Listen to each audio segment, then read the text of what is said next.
The 4 most important body parts to learn are the head, the hands, and then the upper torso area. So basically the triangle created by the neck and the shoulders, and then the pelvis or hips. So for those of you who want to know why those are the most important body parts, keep watching. These days, everybody has exciting stories that they want to tell in illustration, comics, webtoons, animations, you name it. Most people's first interest in art is just to make fan art of characters that inspired them when they were kids or even as an adult. There's a problem with learning anatomy though, no matter how old you are or how long you've been studying anatomy, and that's that people just jump into focusing on all of the incredible amount of details there are that you can study, and they get overwhelmed. There's honestly a lot of tutorials out there providing great information for these detailed components, but no one's really breaking down the overall parts because we're not trying to be doctors. We're not just trying to memorize everything. We're artists who have a bigger goal in mind. So my goal with this video is not just to make learning anatomy easier for you,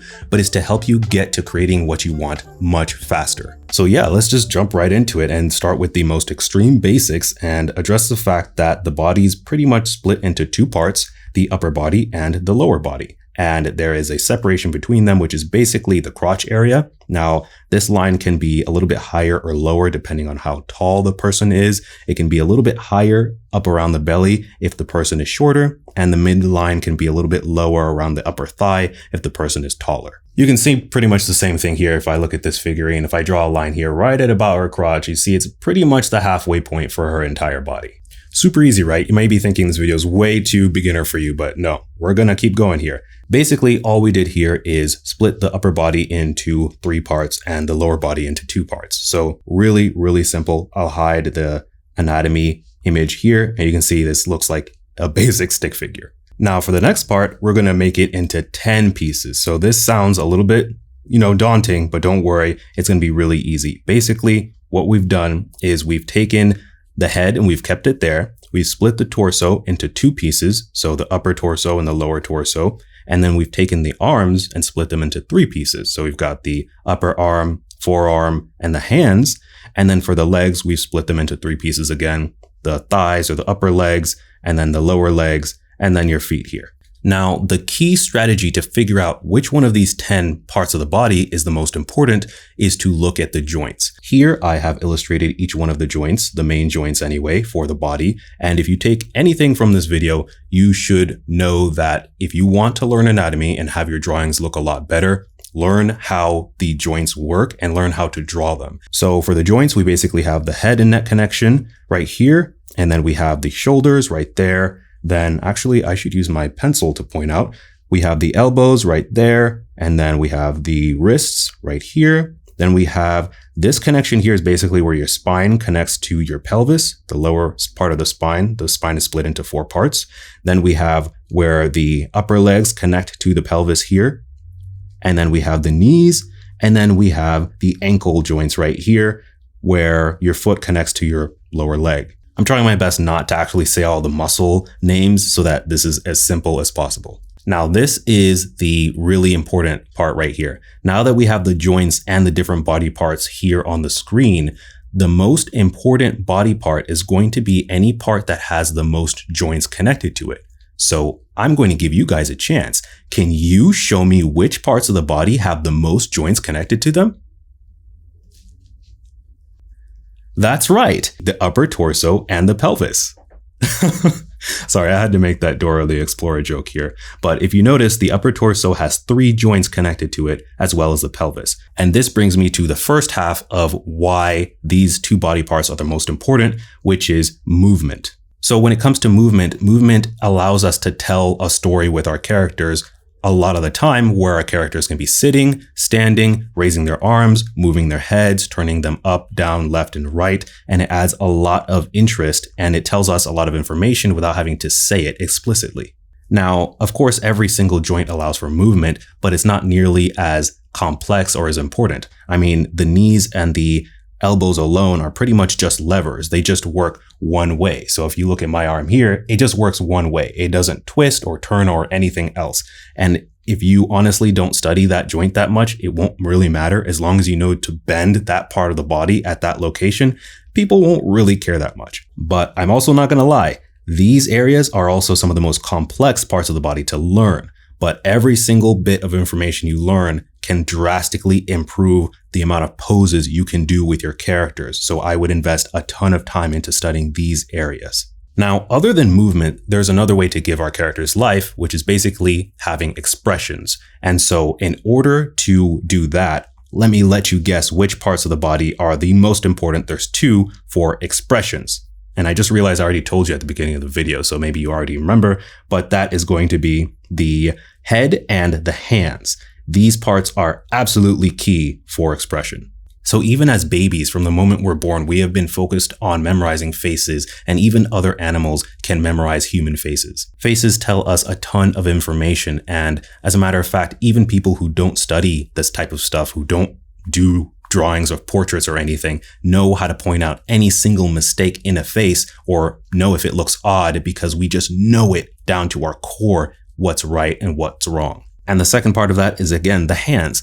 Hands are really, really hard, but they do so much. You can just draw a character. You don't have to even learn movement. If you can just draw a character doing different things, holding things, making different expressions with their hands, different gestures, and having different facial expressions, you can tell a lot. That's how, dating sims and those type of anime games work, where you just have characters pop up on the bottom left-hand corner or right-hand corner of the screen, and they just are standing there straight, but they do different things with their hands and arms and expressions, and then they have their face, and it works, and people are engaged in the story and invested in the characters. So for the next part of this video, a couple of weeks ago, I asked you all to share with me drawings that you were comfortable with me critiquing for anatomy's sake. And so I selected 9 of you very brave few to submit and to share what I thought was really, really good with your work and what you're doing well based off of what I was talking about, and to share some examples of people who could really benefit from focusing on studying one of these 4 areas to bring their artwork to a much higher level and get a lot more engagement from connecting with other people. So I'm going to lower the opacity here so I can actually draw over and next to some of your artwork. And looking at this one, this person did an excellent job showing the forms, and it allowed them to get a really cool angle on the character here. You can actually see how the arms are rotating in space really clearly. But with regards to what we're talking about, they didn't do too much on the expression side, which is perfectly fine. A lot of times that's what you need to do if you want to focus on the element of beauty, leave the face expressionless. But what they're doing with the hands is showing that they're holding these flowers here, which is adding a lot more interest to this character. If their hands were just to their side, it would look really, really boring. One thing that I could recommend that they could try, though, is that you could have the person looking at the flowers and maybe tilting their head to the side, and it would kind of show this expression with how much the flowers maybe mean to this character, or maybe they're thinking about someone else while they're holding the flowers. Maybe they were given to them by someone else and they're reminiscing on that moment. And that would be a really good way to include studying the upper torso area to be able to get that kind of thing done. So for Con Art Central, this was really good because I saw in your post you were using a reference from Ethan Becker, and that really, really helps sell this because you're showing these hands and it's a very recognizable pose where someone is trying to take a cute selfie to get some likes on Instagram. Immediately, we understand what's going on with this and we see that expression, and you're just nailing it with this expression side. And I think that will immediately have people understand and relate to this character that you have here. However, what you could have done, which would have been a little bit more difficult, is you could have shown more volume with the character's body here. And so one thing that could have been happening is that they would have been arching their back, right, to give themselves a little bit more volume and to stand out, add a little bit more appeal to the photograph that they're taking. And you could have shown this type of thing where, because their back is arched, you kind of see their rib cage like this, leaning up a little bit more, and then you shorten this distance right here. And so I would draw something like this. Okay, just more like that. And you can see really clearly, I could really get this nice arch and really bring this leg up here, because this is part of this joint. Remember these 2 joints down here, bring this joint up and then leave that down to get that cross that you have going already really, really nice, and really do some nice foreshortening here, making this really big, emphasizing that crease. and that bend to the back, and then the face comes down there. And that would give a lot of interest into the actual pose as that person is leaning back here. And you could really twist that even more with that lower spinal connection to the hips like this. And that could really, really bring a lot more interest to just doing a loose sketch. You can see that would add a lot more interest to what's going on here without me adding any more anatomy to the legs. You just bring up and understand the foreshortening of the cylinder, and it would really, really add a lot more interest rather than just having the person straight down and then rotating the leg sideways. This is an excellent form again, because you have the person with their leg going into the page here like this. It's going away from us, which is really, really cool. And I love that you have the leg turned back out. I tried to do this with my own leg and it's actually possible. And it's just a really cool thing to see this level of understanding of form and perspective here. Really, really nice. This is a great example of what I was talking about before with those different kind of dating simulator type of games where the character pops up on the corner of the screen and you don't have to do much. This person is not very different from a perfectly standard, character or figure just standing straight up like this. Not much different here with the pose, but with the hands, you're showing that this character is holding the plate, right? And holding this jug. And so we immediately get a much clearer understanding that she is a maid. She's not just dressed in the cosplay and she's performing that purpose, right? And then we can imagine a speech bubble there to immerse ourselves more in her personality and her character. Now, again, you could have taken this further with both the expression and the pose. You could have shown a little bit more of how she's holding the jug here by holding it at a different angle. And you could show more with the facial expression. This is probably just a character posing anyway, just for like a sheet. But you could also do a lot more with the pose here instead of just having it lean and be straight up. You could have done tons of different pose ideas. She's maybe doing something contrapposto where she's putting most of her weight on one leg here. It'd probably be like this, and another leg like that, right? And she has her hip kind of canted out like that way. And then we see the skirt kind of has this rhythm like this. That would have added a little bit more interest as well once you understand how to move the legs and pose them, as well as keep that arch going that you have here in the upper body. Could have added a lot more interest to your character. This one is also really, really nice because you are showing understanding of form in so many different parts. Like this upper body is something I'm still really working on. You're showing such a clear understanding of how that breaks down into just one simple rectangle. Just want to show this for everyone here. There's the front and then there's the side. And if I kind of pull it down, you're curving his entire upper body like that, like it's a warm starburst that's left out in the sun. That's always how I think of these things. And you're clearly showing that form in the arm going straight down. So we really understand this cool pose. It's one thing to have your character just sitting down, but this person sitting on the stool tells so much more about his personality and what might be going on. And you don't have to add in all of these muscular details. I'm not saying that you shouldn't do it. I'm just talking to everyone else. You don't have to add in all that for people to have the same result in your work. If you just know where to put the shoulders, if you just learn that and learn how the upper body, the torso will bend when it connects to the pelvis like this, you can do this pose too, and you can have that much more interest in your characters. This person, I can tell you have drawn a lot. I really love the gesture and the confidence in your line work and how you're playing with different shapes with how they relate to the anatomical changes. I really, really like this. And this line of action here is just really excellent.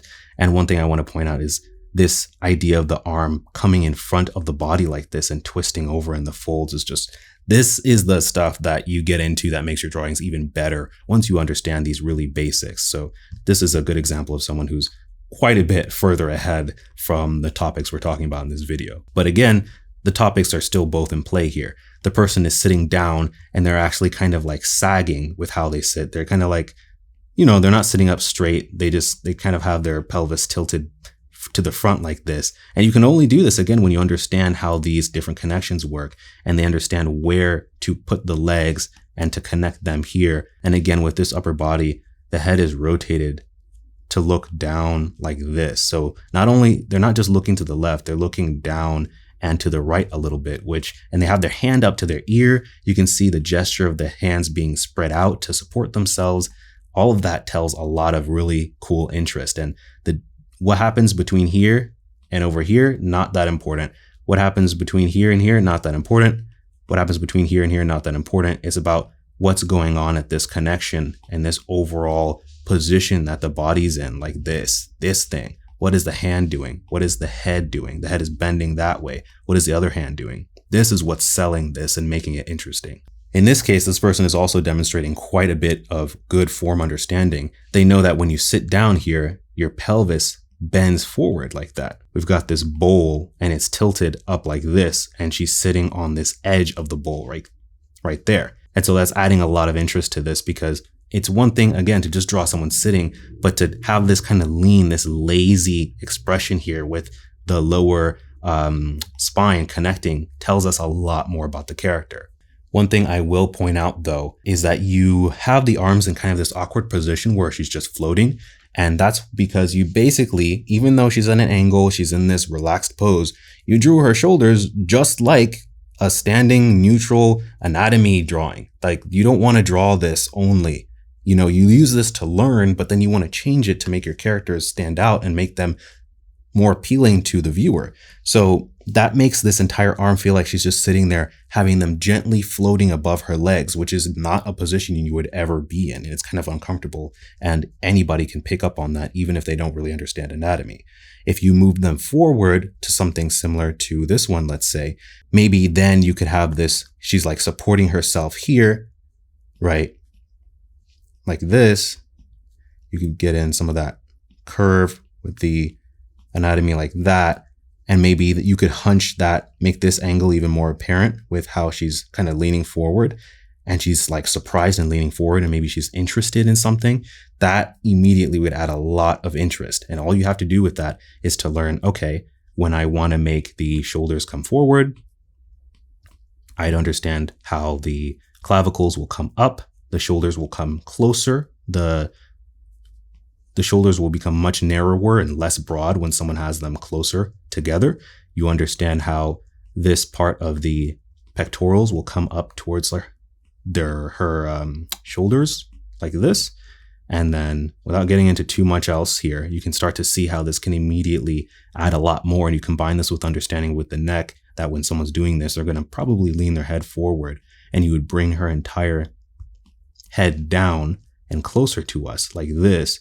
And then maybe she's looking up at us now because her head is down. And so she's leaning forward and very surprised. And then it just makes the entire pose have this really intense story that makes it a lot more interesting to look at than what you have currently. So that would be a really, really cool suggestion. I mean, that's my suggestion for a really cool addition to this to take it even further.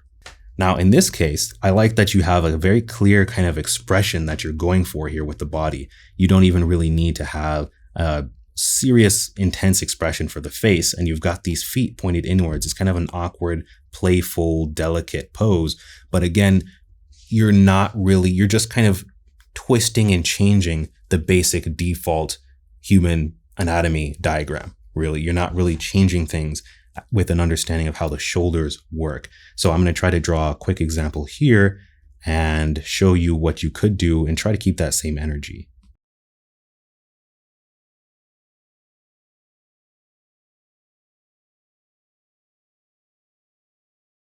So here you can see I didn't really change too much with the pose. I mean, I did. I changed the arms like completely. But I wanted to point out that there's a ton of mistakes in this. It was just a really quick sketch. But I wanted to keep it from like looking where it would be obviously something that, okay, anybody who's better at drawing would be able to draw something better. But no, in this case, I kept the skill level to try to keep it something similar to you, but I added a lot more interest by adding a nice tilt to the pelvis, some contrapposto where she's keeping her weight on one leg, keeping that awkwardness of her feet kind of facing inwards, that unsure expression with her shoulders. She has her shoulders kind of to the back like this, and then one is in front trying to like awkwardly say hi, and then the hand behind her. You know, everybody does that as a beginner, right? But this actually like helps. So it adds so much more just by changing the pose, focusing on the pelvis here and the shoulders, and what we can do with moving the joints and focusing on drawing the hands in a specific way, right? And it can tell a lot more about your character, and it could be a certain panel in a comic and tell a meaning of a certain awkward person, and tell you so much about them without having to explain it with text. And the last one here, I love this. So this one shows a lot of good form understanding. I love how you abstracted some of the stuff. When I saw the reference that you used, you can clearly see that tube here, and you can see that foreshortening here with the wrist, very nicely done, showing a decent understanding of anatomy here. Doing these things is something that you can learn about later and add them to your drawing once you understand these basic concepts. With the torso here, changing the angle of the head, adding an expression, adding the hands. This tells me it's Spider-Man. This tells me he's like moving, right? He's at this angle with his hips clearly like he's turned this way. These are the big things you want to learn about, how to actually show a character doing something like this. This is what's telling the story, right? Not all the details. This detail between the deltoid here and this little bump here, the trapezoid here, showing the deltoid bump here. All of those details aren't as important, showing that bundle of muscles wrapping around here for the forearm. This little bump here, all these subtle details add a nice amount of detail and interest and understanding of the form. It's really appealing to look at, but the big points are what is making this cool and interesting and telling the story. So that's going to be it for me today. I hope this has helped you guys out a lot. I'm looking forward to doing some more anatomy stuff and some more educational content like this on YouTube. But I also plan to focus a lot more on some nitty-gritty practice and experience and just longer, more relaxed learning videos and maybe some live streams in the future. That will probably be around May when I introduce channel memberships. But in the meantime, I will be contributing some of that on my Patreon for now. I also have something special for those of you who made it to the end of the video. I've got a little treat for you. This is something I drew around 19, 20 years old. When I was in college, I had my, my little small Intuos tablet. And I thought this was great. But I mean, the reality is I actually traced a base to be able to do this. Look at that face anatomy. That's, I have come a long way and I have no idea what's going on with her hair. It's like there's a monster just trying to eat her head. But now, today, I can draw things like this with little to no reference. For these two, I had a reference just for the face, and I was able to come up with the rest of the body on my own, and I actually finished this one on the left, and then I had a reference for this face as well. And I'm really proud of my improvement, and I think that learning along the way, doing so much of it being self-taught, has really helped me out a lot, but I've learned a lot of things that I think a lot of people aren't really getting to understand with how things are traditionally taught. So take care, keep drawing, and stay positive. Peace.